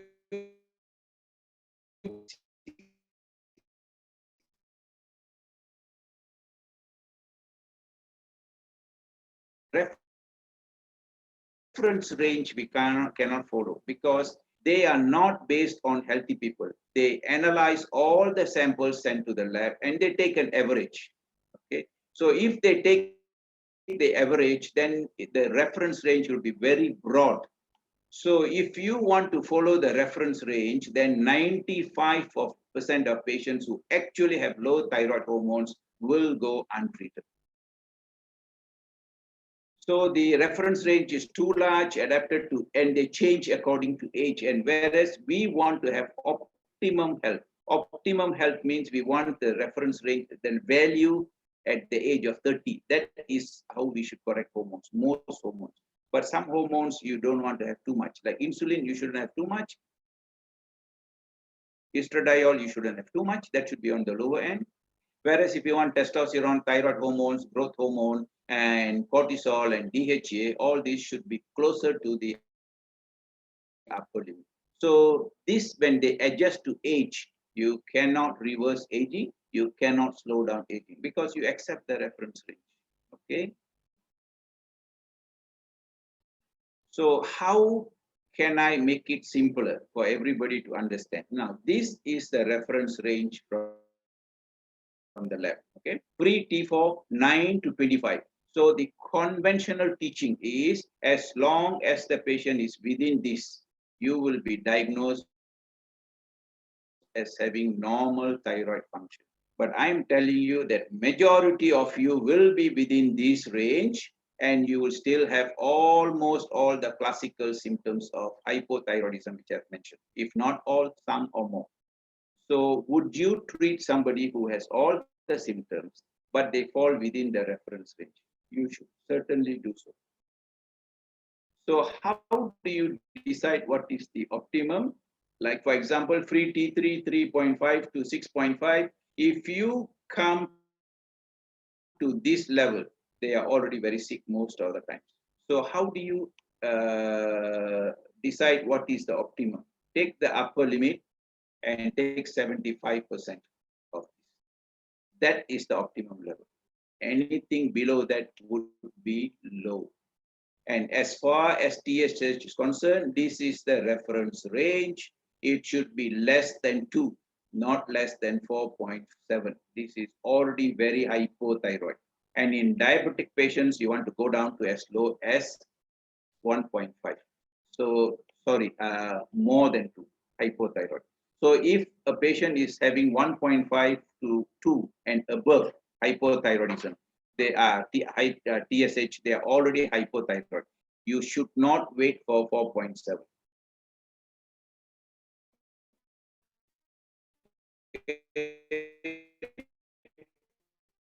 Let me mention, they are not necessarily healthy people, and these most hormones are adjusted to age. 95% of patients will remain within the reference range, and yet they have the signs and symptoms of hypothyroidism. failing to correct the hypothyroidism will lead to a lot of health complications. So how do you decide what is optimum? Take the upper limit, 25 and 6.5, and 75% of that is what one should have. Anything less is hypothyroidism. And TSH, anything more than 2 is hypothyroidism. You want to reduce the level to 1.5 for diabetic patients. I hope this is clear. Now, for non-doctors, please understand this. So next time, if you have a value, and if the doctor says, no, you're perfectly all right, and they keep labeling, we keep labeling them as having normal thyroid function, despite the fact that you tell them that you are having headache, you have depression, you have apathy, you are tired, then you'll be labeled as anxiety, psychoneurosis, and you'll be treated accordingly with the drugs. So sometimes it's better you explain this to the doctors and ask them to feel your hands and look at you, and you will be able to assess yourself. So this is important. So what is the optimum level of free T4? 18 to 21. And the T3 should be 4.5 to 5.2. And you shouldn't have TSH more than 2. So this is what you should aim. Your doctor should aim for. Okay. So if somebody has a free T4 level of 14 or 15, they are hypothyroid. The only time I don't treat them is when they have no symptoms whatsoever, and I'll give them the advice to watch for signs and symptoms of hypothyroidism, which is likely to set in later. This is very, very important to understand. So what investigations would you do? You've got to do your free T4, free T3, TSH, and in some occasions we do reverse T3, but this is expensive. It's good to routinely check thyroid antibodies, because in somebody who has thyroid antibodies, even if there are optimum levels of T3 and T4 and TSH, they are likely to have problems later on. Either they have hypothyroidism or they could even get hyperthyroidism, because thyroid antibodies means your body is producing antibodies that is working against your own self. That's your thyroid gland. So this could lead to autoimmune thyroid problem. Now, autoimmune thyroid problem can be, or autoimmune thyroiditis can be hypothyroidism or hyperthyroidism. Okay, and I mentioned the routine cause, the common cause is still gluten. So this test will be easily available. Now I have 2 slides before I finish, then I can take some questions. When I said that I'm not sure whether this is the values are adjusted deliberately, I have the evidence to show you that certain things are done deliberately. Who gives the instruction? I'm not clear. Lipoprotein A is a type of cholesterol that increases the risk of heart disease, atherosclerosis. And I know, most people who are trained in functional medicine or integrative medicine will realize that this is more dangerous than even LDL cholesterol. So this is a surrogate marker for vitamin C. This level used to be less than 26.41. Anyone who has higher levels of lipoprotein A, it means you are low in vitamin C. So does vitamin C cause heart disease? Yes, because it increases lipoprotein A. What happened recently was they have revised the value for no reason, without any explanation. And now the value is less than 120. So anybody who has less than 120 is considered normal. So we underdiagnose vitamin C deficiency. So there are so many things that we can mention how cruel the world has become. So it's important that all of us recognize the importance of good health through good education. That's the very purpose of why we run this webinar. This is another classical example. Insulin in excess is a hormone. I've mentioned this many times. It causes A to Z diseases. It can increase the risk of diabetes, cancers, infections, and premature aging, and so on. Head to toe problem. The reference value was less than 10.1. Recently, they've increased to 26.1. That means they want to leave most people hyperinsulinemic. Whether they become diabetic or they get cancer, one of these things is going to happen, one or more. Why would they want to change? In my opinion, they should bring it down because people are consuming a lot of carbs. So these are deliberate attempts to undermine health. This is my opinion. Yeah. Otherwise, there is no valid reason to change these reference values. So be mindful, and it's good to join webinars like this to learn, educate yourself, so that sometimes doctors are not exposed to this knowledge. You can sit down and have a discussion. There are many doctors who are willing to listen, and there are doctors who are willing to do their own research. But you can always give them the facts and see if you can work with them. If not, then you can always look for somebody who's trained in integrative medicine. Okay, namaskaram. That's all for part 1. The part 2 will talk about hypothyroidism in pregnancy, newborn, children, adolescents. Okay, so I'll take questions. Okay, Dato, we have questions, a list of questions from Dr. Sophian. Sorry for the delay. That's why right now it's already 9:20. Okay, we'll do as many as we can. Yeah.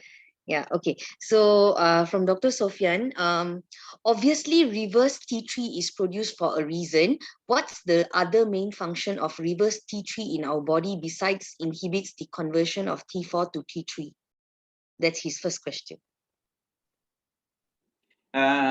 As far as I know, Sophian, reverse T3, there must be a function. I'm one who believes that nature or body doesn't create anything unless it's necessary, just that we may not have understood, or I may not have understood. So that's why it's called an inactive hormone. Although I mentioned this, it may not be entirely correct. It may have a reason.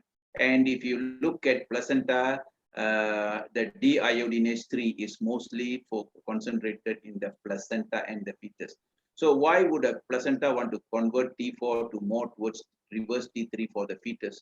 Obviously, it's meant for a reason. It's just that I can't give you a clear answer. Okay, Dato, his next question. Like thymus atrophy, pituitary gland atrophy will also occur in line with aging process. Is there a therapeutic treatment to reverse this process? Yes, I mentioned to you that the TSH secretion from the pituitary declines as we age, besides the many other reasons. So aging is associated with hypothyroidism probably because of central hypothyroidism, or the thyroid hormone synthesis itself becomes low, or you have peripheral conversion, which is decreased for all the reasons that I've mentioned, or you can have sick cells and they don't actually activate the T4 to T3, and there are all these reasons are there. But pituitary aging is a cause, and this is why TSH is okay as a screening test. It is not a reliable indicator of optimum correction of hypothyroidism. So I don't regularly repeat TSH. Okay, Dato, his next question. Will there be any possibilities that positive and negative feedback loop between pituitary and thyroid gland doesn't work well to keep the level of thyroid hormone relatively constant? If it is so, is there any functional biomarker that we can use? I am not sure of any functional biomarkers, but what I know is that this positive and negative feedback loop is a lot more reliable and effective for pituitary adrenal axis, more of pituitary adrenal rather than pituitary thyroid. But there is still diurnal variation in the thyroid hormone secretion. This is why you have less TRH and TSH secretion at night and more towards the morning. So this is definitely a synchronized effect and because of feedback. Okay, Datuk, his next question. What's the best approach for a patient with both underactive thyroid and adrenal fatigue at the same time? Do we need to fix his adrenal function first, or can we give a combination of treatment at the same time? Textbook advice would be you correct adrenal function first, but I have been correcting both at the same time for many years, and I don't seem to have problems with the patient. So you can actually, but textbook description is you correct. The reason is because cortisol, actually, as I mentioned, cortisol helps in the T4 entry into the cell, the conversion of T4 to T3. And so this actually will activate the thyroid hormone. So the belief is that you may require less thyroid hormone. But in thyroid hormone correction, you always undercorrect first. So you use a lower concentration, which we'll discuss later, and you start at a low dose and gradually increase if there is a need. So when I combine, I don't see the problem. And especially because I tell my patients how to notice the signs of too much overcorrection. Okay. Datuk, in treating a patient with underactive thyroid function, definitely we need some data such as TSH, FT3, FT4, RT3, and other results. But we cannot underscore the importance of paying attention to how patient feel. In this case, how should we balance the clinical judgment? I think Datuk, you answered this just Yeah, now. I mentioned Yeah. while I respect the lab values, but I don't follow the reference range. But at the same time, if clinical signs and symptoms does not allow me to make a diagnosis of hypothyroidism, I'll withhold the treatment. Okay, Datuk, how to heal someone who has suffered from low-grade thyroid deficiency for most of his or her life due to inability to convert inactive form of T3 into T4, T4 into active form of T3 efficiently. T4 to T3. Yeah. Of course, you got to look at the nutrient deficiencies, all the nutrient deficiencies. That's one, especially magnesium. Of course, synthesis is iodine, magnesium, selenium, and B vitamins, especially. And then you need to look at the coexistent hormone deficiencies, especially testosterone and growth hormone. So these are the things that you need to look at for the conversion. So having said that, even if you optimize, as a person is aging, you still have to replace the hormones. But by correcting the deficiencies in any one of these that I mentioned, you need not keep increasing the thyroid hormone dose.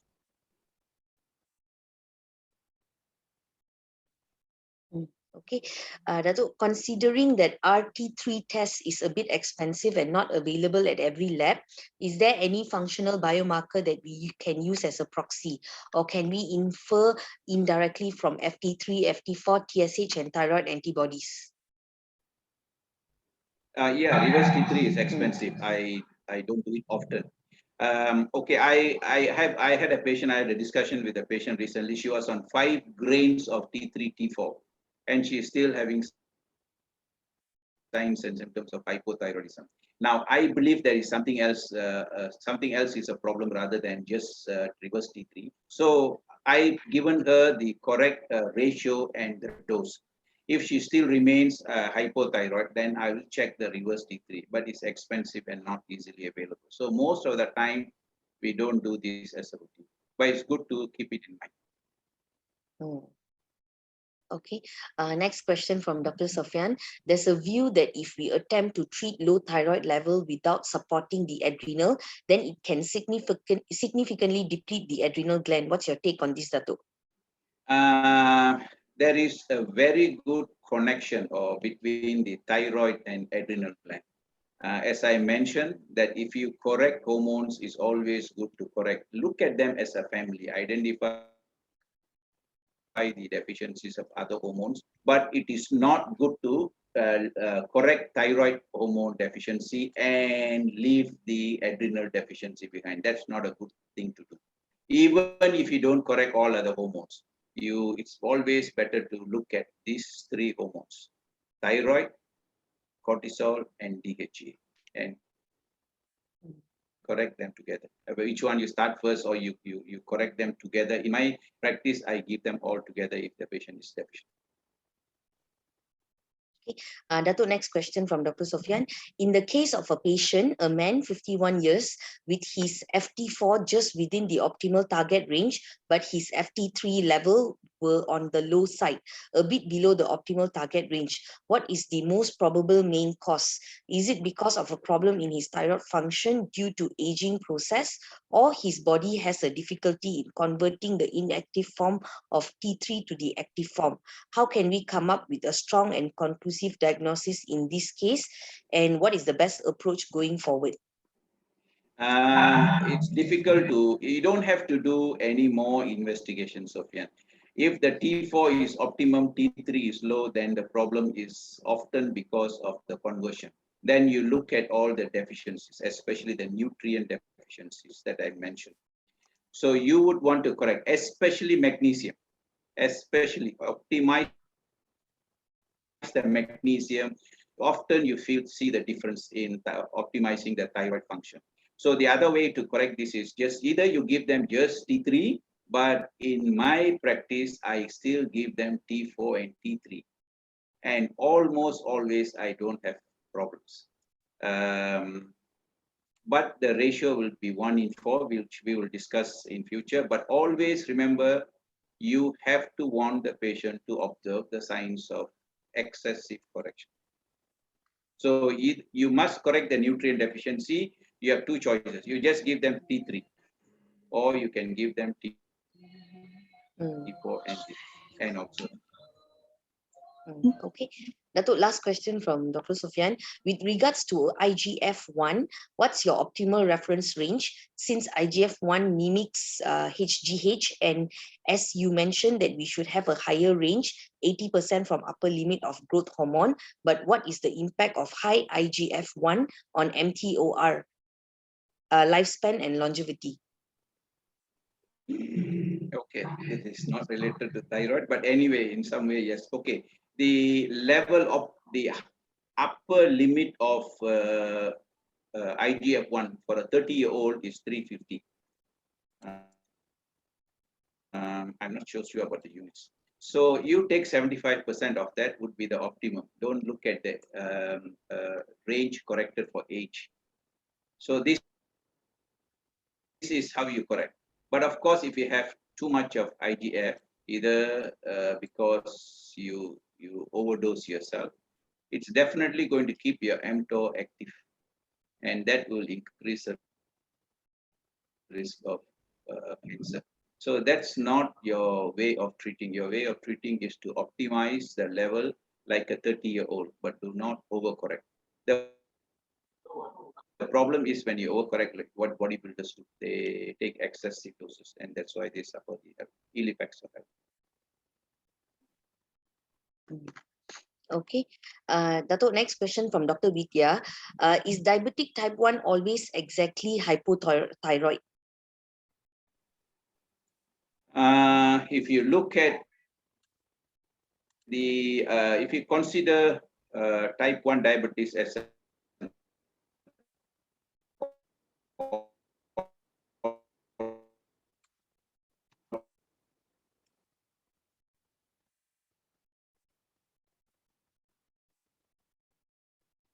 Hello?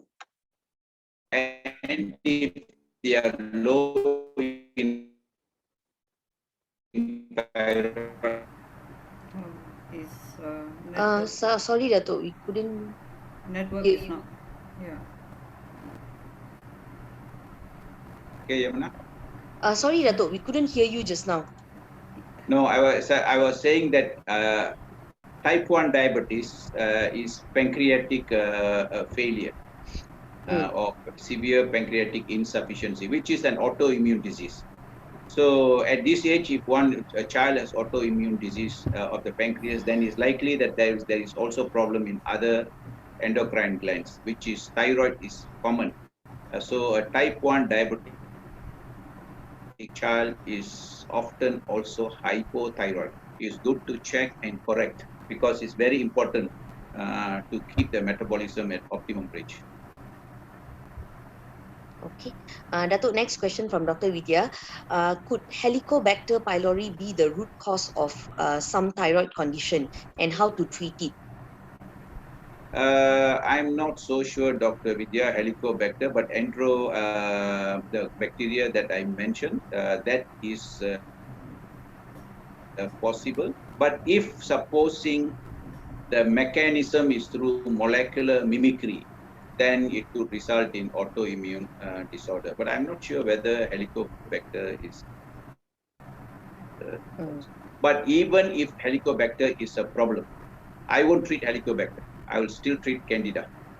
And I think one of these days we'll have a discussion of Candida because it's a huge problem. And I know tons of patients are on drugs to suppress the so-called hyperacidity, and they take for years and years and years on end, and still they don't cure themselves. So I won't treat H. pylori. To me, it is just a bystander, and most of the time it is because of Candida. Anyway, this is besides the point, but I'm not sure whether Helicobacter causes thyroid problems. Okay, Datuk. Question from Miss Ang. Excellent mention of lipoprotein A as the main risk indicator for atherosclerosis, Datuk. Next question from Miss Rani. Thank you. Datuk, Because that is the reason. Yeah. Datuk, you mentioned you avoid immunization in pregnancy. How about ATT injection given to pregnant mothers?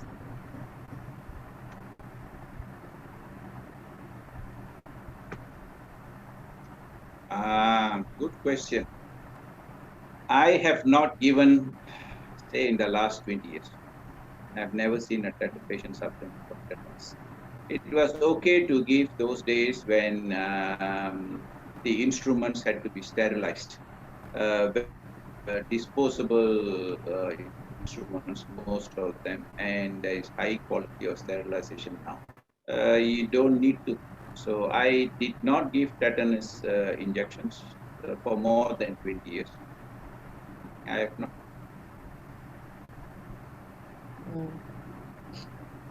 Okay. Datuk, next question from Miss Catherine. Dr. Salva, my FT4 is 15.4 and TSH is 3.96. Do I fall under hypothyroidism? Yes. If TSH is more 2, you should consider yourself hypothyroid, but you still need your free T4 and T3 levels. And of course, you can go by all the symptoms that I mentioned. One hormone. I presented so many slides on how you can feel, what are the symptoms and signs. Just one hormone. So that's how critical thyroid is. Okay. From Miss Wati, for hypothyroidism, how long the treatment should be? Is it for lifelong? Okay. This is a question that very often patients and doctors ask. Thyroid deficiency can safely be corrected for lifelong.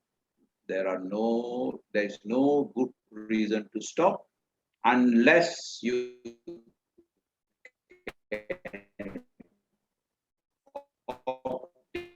optimizing all of the hormones and nutrients. All said and done, I must tell you this. If you optimize the magnesium levels, which means, of course, you got to go and check your red blood cell magnesium. There are times that you can reduce the thyroid hormone intake. You may not take every day. Maybe you can take once or twice a week, and you still feel good. So this is one way of seeing if one can discontinue the thyroid hormone. but it's not common. You can increase the magnesium intake until, the way to go is, if you get diarrhea, you got to reduce, otherwise check your red blood cell levels. If you optimize, maybe you become euthyroid, or maybe you require less dose. But what happens in practice is that this is given lifelong, including children. But children have the ability to heal. So you make sure that their diet and lifestyle is good and observe them. Dato, also from Ms. Wati, what is the optimum DHEA and cortisol level?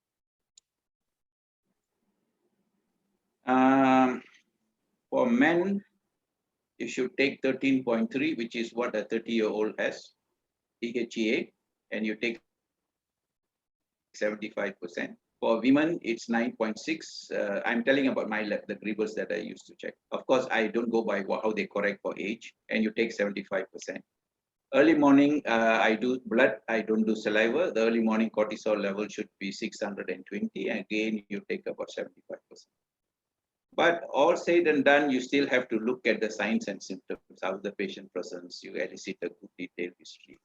But they are very interesting because you can exactly describe how a patient will be in the morning, in the afternoon, in the evening. So much so, sometimes patients ask me whether this is medical astrology, because you can tell them exactly what sort of personality they will be in the morning and in the evening. So it's very interesting. If you understand the hormones, it's very interesting. Your practice becomes very interesting, and the patients will be very, very grateful. I have helped so many couples with infertility, female factor especially, just by optimizing the essential nutrients and hormones. Okay. Dato, from Dr. Celine, any reason TSH keeps on going up to 88 for a 70-year-old female, clinically hypothyroid, very thin despite nutritional supplementation and T4, T3 supplementation? Sorry, repeat the question. Initially, any reason TSH keeps going up to 88 for a 70-year-old female, clinically hypothyroid, very thin despite nutritional supplement and T4, T3 supplementation? In my opinion, it is still under correction. So you will have to look at the dose, the ratio, the preparation. When we discuss the treatment, then you'll understand it better. Because if TSH is very high, then the patient is hypothyroid. Or she is converting to reverse T3. Okay. Dato, from Miss Nur Shazana, Dato, is antiphospholipid syndrome can possibly be due to thyroid hormone? What syndrome? Antiphospholipid syndrome. I'm not sure, but I know it's an autoimmune disease. It could be coexisting with hypothyroidism, but I'm not sure whether hypothyroidism leads to that. For antiphospholipid syndrome may lead to hypothyroidism, because you have one autoimmune disease, you could have more than one. Okay, Dato, from Mr. Jason, doctor, how low-fat diet disturbs the thyroid hormone? Most likely, does low-fat diet disturbs the thyroid hormone? When you go on a low-protein diet, you could push yourself into borderline hypothyroidism. I mean, somebody who's already having borderline, then you can start feeling the symptoms. And this is what happens when you do fasting and when somebody is starving. So this undernutrition is this pushes you towards hypothyroidism. So don't necessarily cut down the fats. You can still eat healthy fats and don't reduce your protein intake significantly. The days when you fast is good for health, but you will feel cold. Dato, also from Jason, why is it underactive thyroid makes metabolism low, which can gain weight even if we don't eat so much?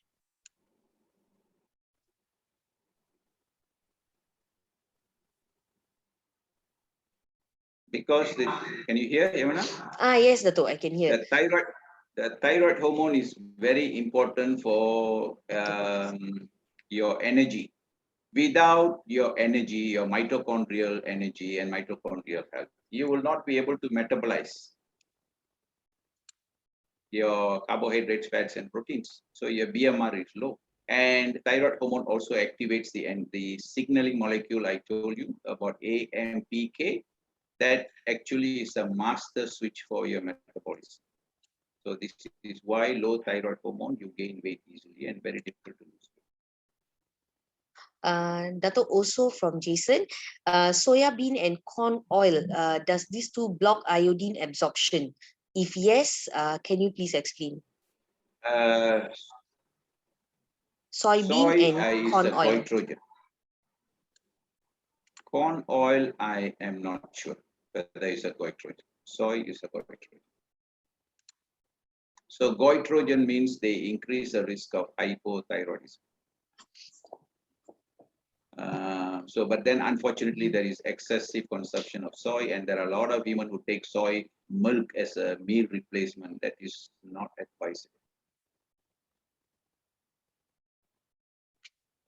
Okay, Dato, from Miss Rulani, if someone have cut one of her thyroid, I think the question is halfway, Dato. Let me see. She said, can one thyroid gland produce enough hormone to replace the hormone from the other thyroid has been cut? Well, if you don't have any signs and symptoms of hypothyroidism, all that I've mentioned, and if your thyroid function is optimum, then means your body is still compensating. Like for example, you can still live with one kidney, you can live with half liver, so it is possible. Okay. Dato, next question. Postpartum 9 months, 43-year-old, sudden hair loss, weight gain, water retention, and genetic hair loss over the last 3 months. T4 is 14 and T3 is 4.1. How do I treat this Both are lady? low. You have to see a doctor nearby and ask them to prescribe T3 and T4. They'll know usually what is the ratio. You can go into Saham website. I'm not sure where you live. You can go into Saham website, look at the list of doctors trained in by Saham. Choose a nearby doctor. If not, at least you can contact us and say where you live. We'll be able to help you to guide you to a doctor who can treat this effectively. Okay, Dato. Dato, from Mr. Anbar, does the thyroid problem causes a difficulty in taking or affects the vocal cord? Anbai, I think your mother is a good example, Anbai, if I may mention. Actually, Anbai's mother had difficulty in swallowing and speech. What I understand is that she has improved. The energy is better. She speaks a few words and she swallows better. So it's not because of a damage to the vocal cord, I believe. But what could happen is the generalized edema. That causes difficulty in swallowing. The edema of the vocal cords could impair speech. So this could be the reason. But yes, if swallowing will improve, if speech improves along with that, that's good. Okay. Dato, question from Carla Newland. What type Okay. of magnesium is safe to give to 4-year-old hypothyroid? Is it capsule or others?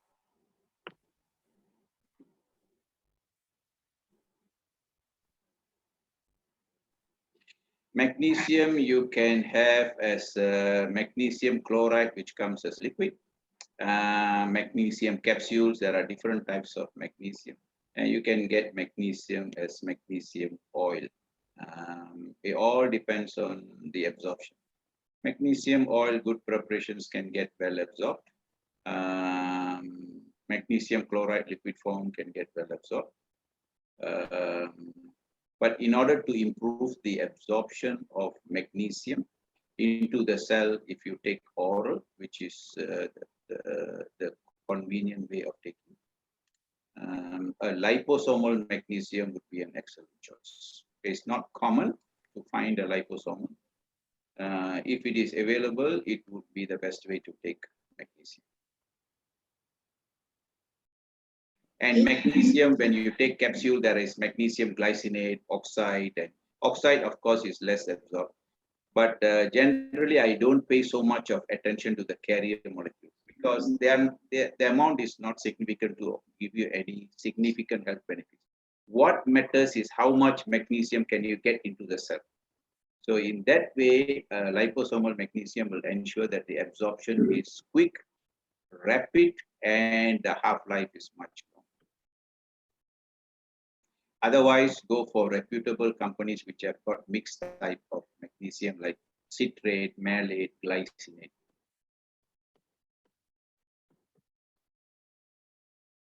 Okay. Datuk, question from Mr. Muhammad. How do you decide on iodine supplement for hypothyroid and what will be the dosage?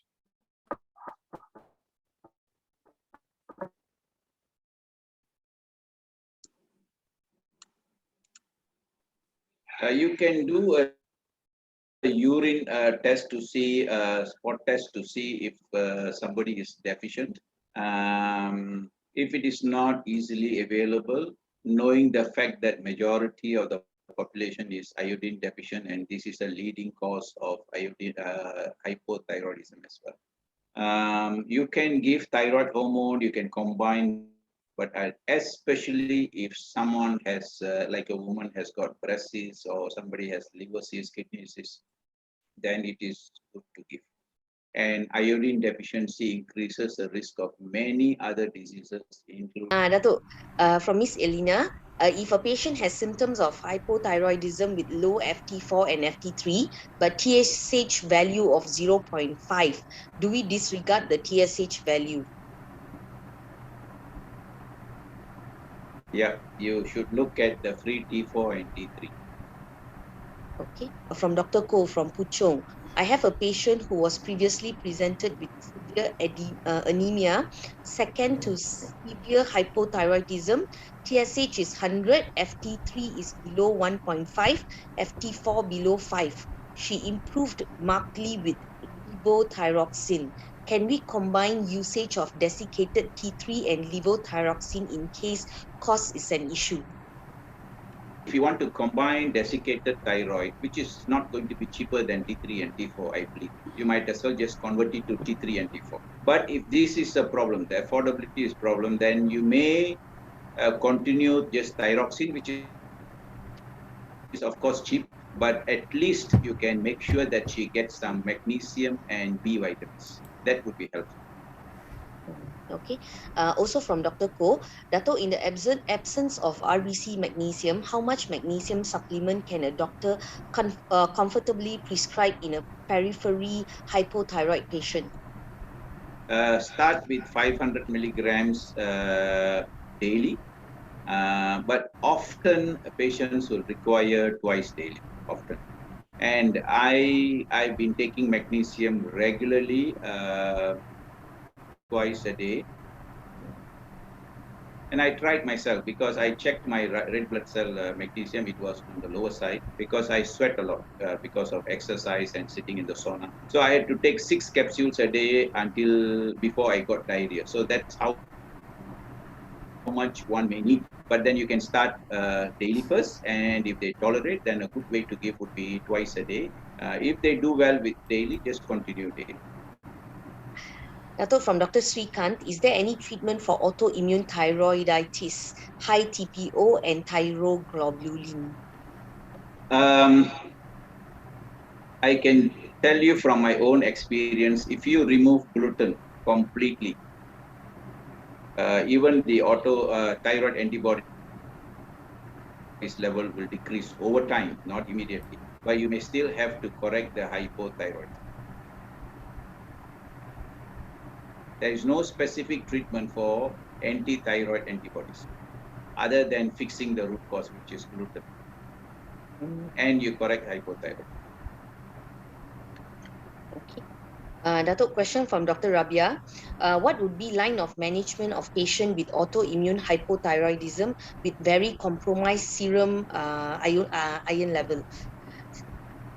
The diet is important, as I mentioned. Correcting hypothyroid is important. I mentioned that low iron actually is a reason for hypothyroidism, one of the positive factors. So you will have to correct that as well. Okay, next question from her. Why anemia get manifested in autoimmune hypothyroidism? Is there any association with serum transferrin? How to manage it?